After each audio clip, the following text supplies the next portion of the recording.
Can you imagine old people being flexible? That's just really hard to believe, isn't it?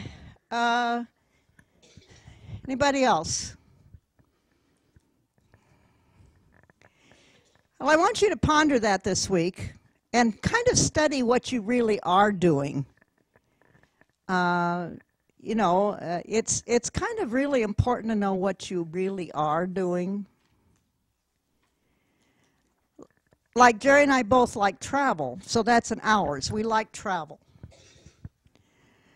But the next question is, where would we go?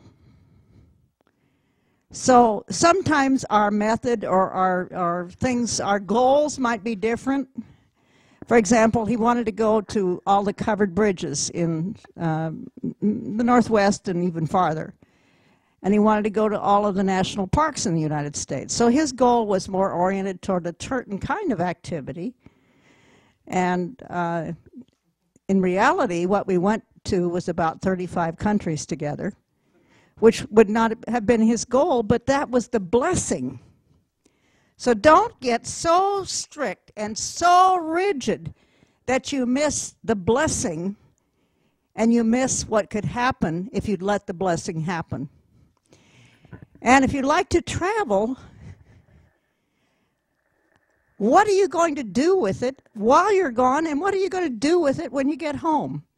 Because it could just be a waste of time.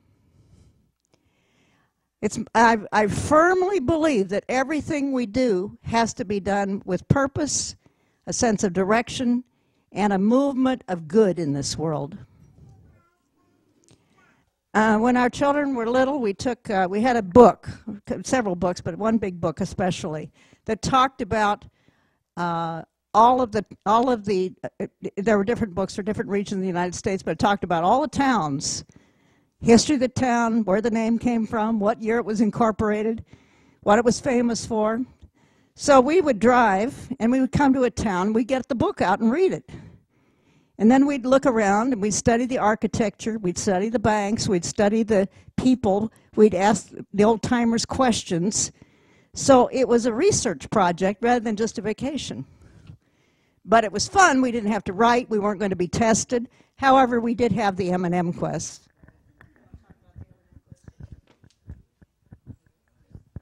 And I read the New Testament twice. Well, the M&M test, of course, is when you're driving, you have a series of easy questions to hard questions, and that's the basis of how many M&Ms you win. If you can answer the hard question, you may get 4 M&Ms. If you can't, then you get none. But I think it's you develop a lot of interest this way. We discovered a lot of covered bridges. Laura's very interested in covered bridges. Betty even has covered bridges in her house.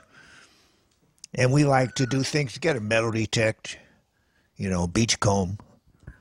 But the basic problem is when you get to be our age, you figure, what do you do with all this stuff you've collected over all the years? I guess give it to Jenny is probably the best. By the time he digs through his parents' house and our house, it'll be enough. Okay, so what was the and then the M&M quiz. So often it's, parents giving the M&Ms to the kids. I tell you, the quiz always was for everybody in the family. And everybody in the family got 1 or 2 or 3 M&Ms, and everyone in the family had questions, and then we took turns. Don't make it a kid-centered home. Period. Capital letters, bold. Do not make a kid-centered home. Make it a family-centered home. Everyone in the family is alive, active, fun. 2 summers we went out and did archaeological digs all summer. Well, our oldest daughter didn't like that too well. She'd want to sit in the car, I remember.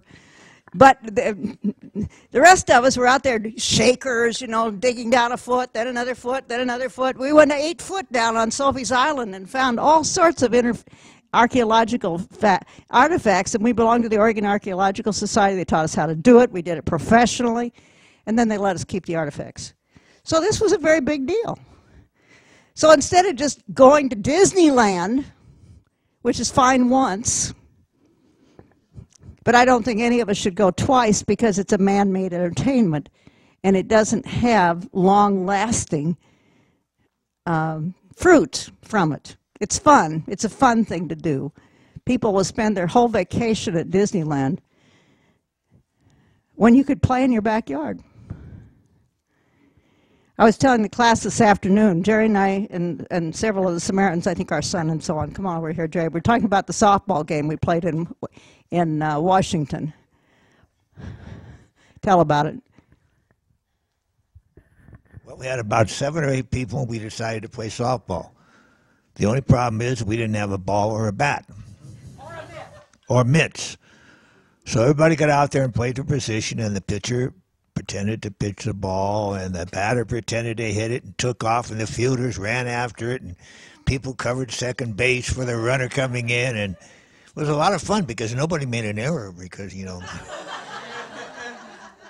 But it's really, it tried someday. It's really a lot of good exercise, too. Now, this is a public park, and we're all adults. And people come and look at us. So here I was.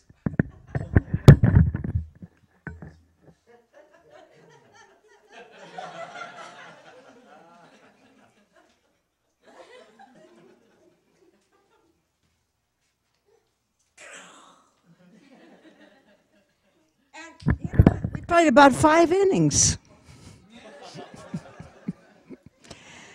You don't need all of this recreational equipment, people. You need imagination, and that's what your children need.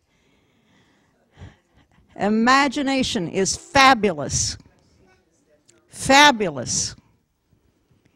Well, anyway, we've given you some ideas. We're going to show a DVD now. In the meanwhile, work on the his, hers, and ours. Keep up with the prayer.